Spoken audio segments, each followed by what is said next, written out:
Hola nuevamente, ¿cómo están? En esta oportunidad vamos a presentar lo que correspondería a la segunda clase de la unidad número 3. En general sería la clase número 6. Seguro recuerdan que en los videos anteriores estuvimos introduciendo un poquito algunas cuestiones vinculadas a Google Colab y a Python, en particular conceptos vinculados al lenguaje de programación, vinculados a secuencia, instrucciones y a esta generación de gráficos utilizando bibliotecas. En esta segunda clase vamos a profundizar un poquito más en lo que es el análisis de los conjuntos de datos. Vamos a presentar algunas estructuras nuevas, algunas bibliotecas nuevas que nos van a permitir analizar, filtrar, procesar y también graficar lo que serían conjuntos de datos utilizando Python como lenguaje de programación. Al igual que la clase anterior, y a modo de recuerdo, tenemos acá un pequeño índice con la cantidad de partes que tiene la clase, el notebook, y sí se repite el mismo esquema de tener 3 secciones. Vamos a tener nuevamente un video por sección. De vuelta, muy importante, ustedes van a tener que entregar los ejercicios que están propuestos dentro del notebook en el notebook. Por ende, al igual que la clase pasada, tenemos que hacer una copia del Colab. Fíjense que no van a poder guardar los cambios que generan. Nuevamente recuerden entrar con su cuenta de MiUNC, así automáticamente la copia que generan se guarda en su carpeta de Drive. Entonces acá archivos, vamos acá a guardar una copia en Drive. Esto automáticamente les va a abrir a ustedes una nueva pestaña. Yo voy a pasar a la misma, donde ahora sí vamos a poder modificar. No tenemos más ese mensajito de que cualquier modificación que realicemos no se va a guardar. ¿Está bien? Este es nuestro archivo y es el que ustedes van a presentar cuando finalicen la clase. Seguro se acuerdan que terminamos la clase 1, o lo que sería la clase 1 de la unidad 3, la clase 5, introduciendo la noción de gráficos en Python. Para eso, no solamente utilizamos una biblioteca que era Matplotlib, sino que usamos una estructura de datos llamada listas que nos permitía almacenar varios valores. Usamos una variable a la cual asignamos la lista, esa lista se representaba con corchetes, cada elemento iba separado del siguiente con una coma, y esa estructura nos permitía a nosotros almacenar muchos datos vinculados a algo en particular, por ejemplo, las provincias, la cantidad de incendios, entre otras cosas. ¿Qué vamos a hacer en este notebook? Como un pequeño resumen, primero vamos a presentar una nueva herramienta de programación para almacenar mucho más datos. Estos son los diccionarios, data frames, que de cierta forma representan a los conjuntos de datos. Vamos a sumar una nueva biblioteca llamada Pandas, como el animal. Esta biblioteca se utiliza un montón en lo que es el área de análisis de grandes volúmenes de datos, la parte de Data Science. Vamos a aprender cómo cargar un archivo, vamos a dejar de definir nuestras propias listas para poder cargar archivos reales. Vamos a aprender a filtrar en base a condiciones. Y finalmente vamos a crear gráficos a partir de esos datos filtrados. Entonces vamos a empezar con lo que sería la sección 1. Y esta primera pregunta que nos hacemos, que es, ¿qué es un data frame? En nuestro caso, vimos que empezamos a crear listas en la última clase, a la cual estas listas las guardamos en variables, y esas listas las íbamos completando de forma manual.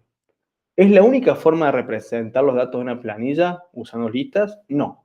Obviamente tenemos otras herramientas que nos van a facilitar el acceso y manipulación de los datos que están presentes en lo que serían las planillas. Para eso, primero, vamos a presentar la noción de diccionario. Dentro de Python, además de tener listas, tenemos otras formas de almacenar y representar información. Una de ellas es el diccionario, que es muy parecido, es más, se basa en el diccionario que utilizamos durante gran tiempo de la escuela. No sé si se acuerdan, pero en el diccionario ustedes tenían una palabra, 2 puntos y la definición de esa palabra. En computación, la palabra sería la clave, aquí la clave, y lo que sería la definición es el valor. Hay un pares clave-valor, donde si nosotros accedemos al valor de la clave, o sea, ponemos la clave, perdón, podemos acceder al contenido o el valor referenciado en esa clave. Entonces, en un diccionario tradicional tenemos la palabra, dos puntos, y vinculado a esa palabra una definición. Nosotros vamos a usar diccionarios para después transformarlos en conjuntos de datos o data frames para poder manipularlos con esta biblioteca llamada Pandas. Lo que nos permite los diccionarios, guardar colecciones de una forma diferente. Nosotros con las listas guardamos secuencias de elementos, de números, de palabras, de strings. Bueno, ahora vamos a guardar relaciones key, clave, y por otro lado lo que sería el value, el valor. Entonces, ¿cómo se ve un diccionario en Python? Esa es la primera pregunta. ¿Cómo se escribe? ¿Cómo define un diccionario en Python? ¿Y cómo transformo luego ese diccionario en un data frame, que es el elemento que vamos a utilizar para poder trabajar y analizar planillas? Primero que nada, las invito a ver este pequeño código. Fíjense que en la primera instrucción tenemos algo que es import pandas as pd. De vuelta, el import lo que hace es traerme una biblioteca, traerme todo el código que está en esa biblioteca para que pueda utilizarlo. Esta biblioteca se llama pandas y el as era un renombre. Estamos diciendo como pd. ¿Por qué? Porque esto se usa habitualmente de esta manera en la comunidad, pero en vez de estar usando todo el tiempo pandas.tal cosa, lo renombramos como pd.tal cosa. Es renombrar la biblioteca para poder acceder a sus funcionalidades con un nombre más cortito. Y esto es lo que sería un diccionario en Python. Primero tenemos una variable donde vamos a almacenar ese diccionario.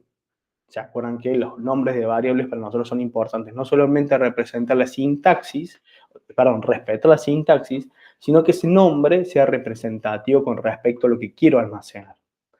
Tenemos después el igual de asignación, como siempre, y fíjense que a diferencia de las listas que empiezan con corchete, los diccionarios empiezan con la llave. Y a diferencia de que en las listas tenemos elemento, coma elemento, acá tenemos lo que sería la clave, dos puntos, y el valor vinculado a esa clave. Igual que la definición del diccionario. Si volvemos acá tenemos la clave, que es empacho, y la definición. Bueno, acá tenemos algo muy parecido. La clave, que es una palabra, es una string, en este caso provincia, dos puntos. ¿Y qué es provincia? Una lista con las provincias sobre las cuales tenemos información. Ahora que tengo incendios, de vuelta, tengo cada clave de valor también se separa con una coma, al igual que las listas. Ahora tengo de vuelta una string que se llama incendios, dos puntos, y el valor asignado, que es una lista de tres valores, superficie, dos puntos, y la lista de valores que está vinculada a esta clave. Y una vez que tengo ya definido todos los pares clave-valor, cierro con una llave. Esto es un diccionario. O sea, es muy parecido a lo que vimos anteriormente. Tenemos una clave vinculada al valor específico de la misma y vamos separando esos pares con comas. Nosotros no vamos a trabajar directamente con diccionarios, vamos a trabajar con algo que se llaman data frames. Entonces, ¿qué hace Pandas? Tiene una función que me permite transformar ese diccionario en un data frame. Y ese data frame me permite acceder de cierta forma a una planilla. Voy a empezar a tratar estos diccionarios como una planilla. Fíjense que hay un parecido con las planillas que estuvieron viendo durante la unidad 2. Esto sería el nombre de la columna y lo que hay dentro de la lista sería cada uno de los valores que corresponden a esa columna. Esto sería como el nombre de la columna y lo que hay dentro de la lista sería cada uno de los valores que están en la columna.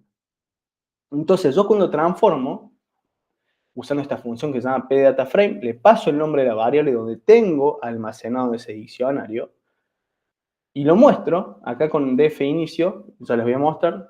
Vamos a borrar acá y volver a ejecutar. Yo cuando ejecuto esta línea de código, recuerden de vuelta, está en naranja, se está conectando al servidor de Google para ejecutar el código, pasa lo siguiente. Me genera la planilla tal cual lo hubiese observado en cualquier otra planilla de cálculos. ¿Está bien? Entonces, fíjense, tengo tres columnas. Esta es provincia, esta es incendios y esta es superficie. Entonces, tenemos una forma que nos permite transformar nuestro diccionario en un conjunto de datos o una planilla. De forma de repaso, esta última llamada es la que se encarga de inicio, es la que cuando yo ejecuto me muestra el contenido que tiene esa variable, ¿está bien? Para eso está la línea 11, este valorcito de acá. Entonces, de vuelta, acá tiene una explicación línea por línea. Lo primero que hicimos fue importar una biblioteca, como hicimos con Matplotlib. Bueno, acá es Pandas y la renombramos como PD. Luego creamos nuestro diccionario. Acá tenemos un pequeño resumen, tenemos claves, a cada clave le asignamos un valor, en este caso cada clave era una lista. Y finalmente, que para mí es la parte más importante, transformamos ese diccionario en un data frame, que es una tabla de datos que es muy parecido a una tabla de datos de una planilla y nosotros vamos a poder manipular con código. Finalmente, esta línea es la que nos permite, la que está explicado, ustedes pueden leer más detalles, nos permite mostrar el valor que se almacenó en esta nueva variable que se llama df_inicio, que es donde estamos almacenando la transformación del diccionario data frame. Ahora bien, un pequeño ejercicio. Queremos agregar, tenemos el código, acá tenemos a disposición ya el código armado. Fíjense que en esta línea, acá hay que hacer un enter para poder agregar lo que nos piden, es un comentario.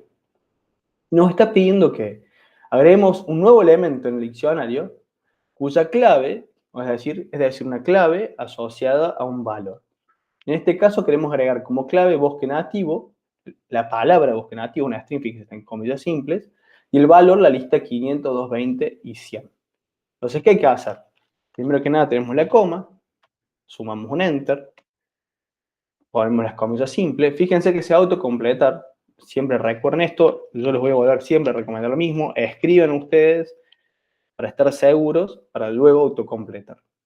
Y una vez que tenemos listo eso, ya podemos ejecutar este código y vamos a ver que ahora en nuestro data frame se suma una nueva columna llamada bosque nativo que corresponde al nuevo par que agregamos, ¿está bien? Con los valores correspondientes.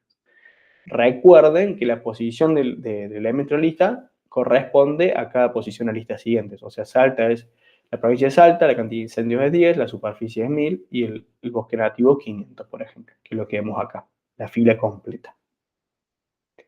Ahora bien, estamos usando conjuntos muy chiquitos, ¿no? O sea, nosotros vamos a manipular siempre conjuntos muy pequeños y la verdad que no. En realidad los conjuntos de datos que tenemos en la actualidad son enormes y la mayoría de los problemas a resolver necesitamos trabajar con grandes volúmenes de datos. Pero si yo tengo conjuntos grandes, voy a tener que pasar a mano todos mis columnas. Voy a tener que escribir en un diccionario el nombre de la columna, 2 puntos y todos los valores correspondientes dentro de una lista. No, por suerte no.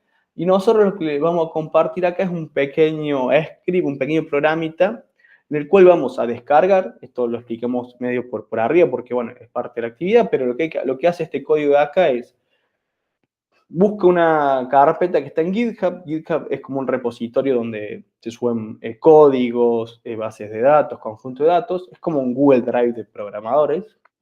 Y lo que hacemos es copiar lo que está en esta carpeta, que está en internet, en GitHub. Esa carpeta tiene un archivo que nos interesa a nosotros, que se llama bosques, incendios, cultivos, .xlsx. Eso significa que es un archivo tipo Excel, una planilla de cálculos de Excel. Vamos a, en este pequeño código que estoy haciendo, en df es un nombre muy usado para data frames, para el conjunto de datos, es un nombre estándar. Entonces, como este es nuestro conjunto principal, voy a guardar en esta variable lo que hay en la planilla. Y lo voy a leer como un data frame, va a quedar generado como un data frame. Y acá con def, en esta última línea de acá, lo que estoy haciendo, voy a borrar acá, lo que hace def es mostrarme lo que almacene, como hicimos hace un ratito. Entonces ejecutamos. Fíjense que descarga, dice clona, o sea, lo que me dice acá es che, clone, descargue los archivos que había. Y finalmente les muestro acá el conjunto de datos que descargamos. Este conjunto tiene muchas columnas. Fíjense que hay puntitos suspensivos acá, eso significa que no me está mostrando todas las columnas. Tenemos una columna vinculada a la provincia, superficie total en hectáreas, superficie total de bosque nativo, porcentaje de bosque nativo. Bueno, tenemos muchas columnas que ya trabajamos en la unidad 2, cuando usamos las planillas de cálculo, pero se suman otras columnas vinculadas a hectáreas cultivadas de algodón, girasol, maíz, soja, etc. Hay un montón de columnas nuevas con información relevante. ¿Está bien? O sea, un conjunto que creció en ancho. Creció en ancho porque tiene muchas más columnas. Es el mismo, sigue representando el mismo año en base a los datos que usamos anteriormente en unidad 2, pero ha crecido en ancho. Entonces, acá tenemos de vuelta una pequeña explicación de lo que hicimos hace un ratito. Ustedes lo pueden leer más en detalle para cualquier duda. Y lo que vamos a presentar ahora son algunas herramientas que nos permiten explorar este data frame. ¿Cómo hago para observar o utilizar o filtrar o analizar los datos que tengo a disposición?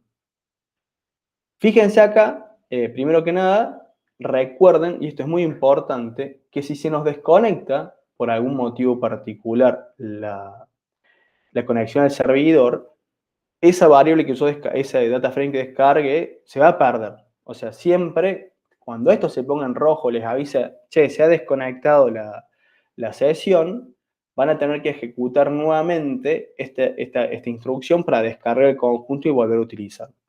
Recuerden, nos estamos conectando a un servidor y si nos desconectamos de esa computadora es como que perdimos conexión, por ende, esta instrucción de acá, cuando suceda, hay que volver a ejecutarla. Pero volvemos ahora a las funciones que tenemos a disposición. Una de las funciones que tenemos que está buena para ir aproximándonos y no ver todo el conjunto de datos que tenemos de una, es esta función head que nos muestra por defecto los primeros 5 filas del data frame. Entonces, si ustedes acá ejecutan y tienen cargo del conjunto, nos va a mostrar las primeras 5 filas, que son estas 5 datos de estas 5 provincias en particular. Pero fíjense que no puedo ver todas las columnas que tengo a disposición. ¿Cómo operar todas las columnas? Bueno, tengo una función que se llama columns, o un atributo, que cuando lo ejecuto, de vuelta fíjense que esto está afectando al df, o sea, es una propiedad, una función sobre el conjunto que yo, sobre la variable, perdón, en la cual yo almacené ese conjunto de datos. Si yo ejecuto esto, me va a mostrar todas las columnas que tengo a disposición. Y fíjense todas las que tenemos ahora. Tenemos provincia, tenemos la de bosque nativo, tenemos la superficie de conservación, pero se agregan datos vinculados a girasol, que es la cantidad de hectáreas de girasol que esa provincia dedicó a cultivar, maíz, soja, sorgo, cártamo, que pueden googlear que el cártamo es interesante, y así sucesivamente. Entonces tenemos la función head, la función columns, y tenemos, vieron que cuando ustedes trabajaban en la planilla podían concentrarse en una columna particular. Muchas veces uno, cuando tiene tantas columnas, no quiere ver todos los datos de todas las columnas y se puede perder. Bueno, acá lo que tenemos es lo que sería el acceso a una columna por nombre, o es como una selección de columnas. Entonces, ¿qué se hace? Se pone def, los data frames para poder acceder al contenido de una sola columna, esto es muy importante. Abrimos corchete, como hacíamos con las listas, y para acceder al contenido de una sola columna ponemos el nombre de la columna, entre comillas, porque fíjense que las columnas, como vimos en el diccionario, son como la clave y se escriben como una string, como una palabra. Entonces, muy importante usar las comillas simples, pueden usar comillas dobles también, no va a haber problema si lo hacen de esa forma. Y súper importante es respetar el nombre, tal cual está escrito de la columna. Fíjense que acá, si lo pongo con provincia, con mayúscula, como está escrito, no voy a tener problemas, pero no es lo mismo si pongo la P minúscula, porque es el nombre de la columna, y si yo quiero acceder específicamente a esa columna, tengo que poner el nombre adecuado. Eso es muy importante. ¿Para qué nos sirve? Nos va a servir para muchas cosas. Nos va a permitir filtrar información, nos va a permitir ver datos de una columna particular. En el caso de provincia, fíjense acá está para ejecutar, me trae únicamente el data frame, las provincias. ¿Esto se almacenó en algún lado? No. No está guardado en una variable, por ende se ejecuta una vez y se muestra solamente. No hay almacenamiento, es para observar. ¿Se podría almacenar? Sí, si yo se lo asigno una variable, tengo una variable que se encarga, que se encargaría de almacenar, por ejemplo, esa sola columna. Yo puedo hacerlo con otras por ejemplo, si yo quiero ver la superficie total de bosque nativo, traigo la superficie total de bosque nativo. ¿Está bien? Puedo acceder a una sola columna, eso es muy importante. Para acceder a dos columnas en simultáneo, eso lo vamos a ver en la próxima clase. Pero esto me permite acceder a una sola columna. ¿Qué puedo hacer? Y jugar. Bueno, traigo girasol, por ejemplo, es uno de los datos que tengo a disposición. Puedo copiar y pegar eso no es ningún tipo de problema. ¿Está bien? Entonces, ¿qué más puedo hacer? ¿De qué otra forma puedo procesar o analizar este conjunto de datos? Otra de las cosas que puedo hacer es ordenar todo el conjunto de datos en base a una columna particular. Por ejemplo, tenemos acá a disposición un ejemplito, para la redundancia. Acá sí estamos guardando el resultado en una nueva variable que se llama df incendios ordenado. Entonces, ¿qué estamos haciendo acá? En def incendios ordenado vamos a almacenar df, luego de aplicarle un sort values, que es ordenar los valores de esta columna. Eso automáticamente reordena todo el conjunto, o sea, reordena en base a esa columna particular los datos de todo el conjunto de datos. Es decir, se mueven todas las filas, se van dando vuelta las filas dependiendo. No es que se mueve solamente el dato de esa columna, lo aplica a toda la fila. Entonces, es interesante porque nos permite organizar los datos y verlos de otra forma. Entonces, si yo hago, ejecuto esta instrucción y después acá sumo ver eso, para que vean ustedes, van a ver que cambia de orden. Antes, en el conjunto de datos original, que es df, no aparecía Santiago del Estero primera. Es más, era la número 18. O sea que en base a cantidad de incendios forestales, vamos a ver eso, Santiago del Estero es la que menos incendios forestales tiene 6. Te ordena de menor a mayor, perdón. Me había olvidado de ese pequeño detalle. Entonces me cambia el orden de las filas en base al valor de esta columna, la que es cantidad de incendios forestales. Esto es una función, acá les va a quedar hay un resumen de qué es lo que hicimos recién, y por defecto, como les decía, ordena de menor a mayor. ¿Cómo hago para que ordene de mayor a menor? Bueno, tiene un parámetro particular en el cual yo le puedo determinar que ascending, que es el parámetro, si lo defino como false, le asigno false, eso hace que el orden sea de mayor a menor. Entonces me van a aparecer las provincias con mayor cantidad de incendios. Acá fíjense nuevamente en el ejemplo, esto está en una celda de texto. En el ejemplo lo estoy guardando en una nueva variable. Si yo no lo guardase en una nueva variable, no importa, lo voy a imprimir, pero no voy a tener ese conjunto que generé almacenado. A veces únicamente uno quiere ver para saber cómo se organizan los datos en base a esa columna. En este caso estamos almacenando a modo de ejemplo. Entonces, ¿qué podemos hacer? Podemos ejecutar esto. Yo voy a hacer esta línea arriba para que ustedes lo puedan ver. Lo vamos a traer acá. Copio eso directamente y acá voy a mostrar el resultado. Entonces al ejecutar, si clic acá, perdón, hago clic en la... Cambio también. Y la provincia que más incendios tuvo durante el año fue la provincia de Formosa. Entonces, bueno, eso también me permite empezar a analizar, sacar conclusiones, plantear hipótesis en base a mi conjunto de datos. Bien, vimos cómo ordenar, vimos cómo ingresar una columna particular. Acá lo que tenemos son los ejercicios para poder aplicar lo que usamos recién que es el Sorvalus. El ejercicio 2 me propone dos partes y dos preguntas, por lo cual va a haber una celda para cada una de las preguntas para resolver. Las vamos a llamar 2.1 y 2.2. 2.1 me dice cuál es la provincia que menos superficie total de bosque nativo tiene. Entonces acá hay que hacer una doble tarea, ver cómo se llama esa columna. Entonces vamos de vuelta cuando ejecutamos columns, tenemos eso a disposición. Es superficie total de bosque nativo, así se llama la columna. Vamos a copiarlo de acá y traerlo.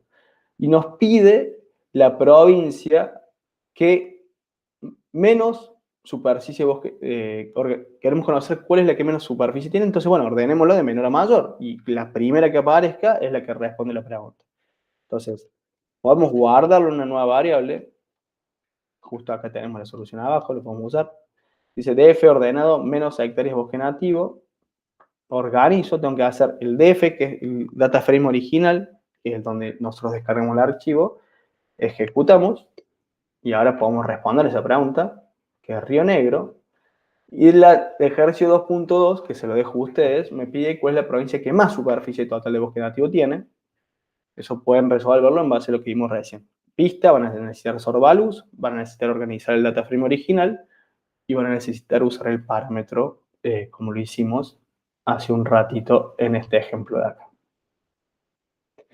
En el ejercicio 3 van a tener de vuelta, son ejercicios de práctica, es para ir probando el Sorbalus como herramienta para empezar a hacer preguntas del conjunto de datos. Nuevamente acá este ejercicio en particular tiene 3 preguntas, por ende van a tener 3 celdas para responder, acá, 3.1, 3.2, 3.3. La primera me dice en qué provincia se produjo la mayor pérdida en hectáreas de bosque nativo, buscar columna y organizar y ordenar el conjunto. En qué provincia hubo mayor cantidad de incendios, eso ya lo hicimos, y queda para que lo vuelvan a hacer acá. Y tercero, ¿cuáles fueron las 5 provincias que menos cantidad de hectáreas cultivadas tienen? Fíjense que dentro de las columnas hay una que se llama total cultivado, que es la cantidad de hectáreas. Eso es una pista para el momento de resolver el ejercicio. Para referencia, sigan el 2.1 y la sección ordenamos nuestras filas por valores de columna. A modo de ejemplo y para cierre, vamos a hacer acá el cierre de esta primera sección. Vamos a intentar hacer en qué provincia se produjo la mayor cantidad de pérdida de bosque nativo, de hectáreas. Eso uno podría poner acá. Fíjense, yo ahora no voy a almacenar un variable porque no lo pido, entonces voy a agarrar df, voy a poner sorvalus. Me está pidiendo la mayor, o sea que debería dar vuelta. Entonces, de vuelta vamos a buscar cuál es la variable, cuál es la columna. Vamos, no quiero la superficie, sino que a mí me interesa en este caso es... sí, perdón, es la superficie total de bosque nativo. Organizamos. Tengan cuidado con las comillas simples y dobles. Si usan dobles, siempre cierran con dobles. Si usan simples, siempre cierran con simples. Y me pide que sea la mayor, así que quiero que los organice de mayor a menor. Entonces, acá me los organiza, pero no los almacena, ¿está bien? Aunque yo puedo ver para responder. Y en este caso es la provincia de Salta, la que tiene mayor superficie total de bosque nativo. De vuelta, aquí hicimos durante esta primera sección, presentamos la noción de diccionario como estructura para almacenar colecciones de datos. Vimos que son como los diccionarios que usamos durante la escolaridad. Transformamos ese diccionario en un data frame usando esta biblioteca nueva de Python que se llama Pandas, que es muy utilizada para el análisis de conjunto de datos. Y además vimos algunas funciones que nos permiten extraer información. Vimos la función head, la función columns para ver todas las columnas que tenemos a disposición. Pero además vimos una función bastante interesante que es sortValues, que me permite ordenar mi conjunto de datos en base a los valores de una columna particular. Bueno, espero que haya quedado claro. Cualquier cosa tiene el notebook completo para leer. Está la explicación de cada una de las cosas que fuimos haciendo y los ejercicios de práctica. Nos vemos en la sección 2 de esta nueva clase.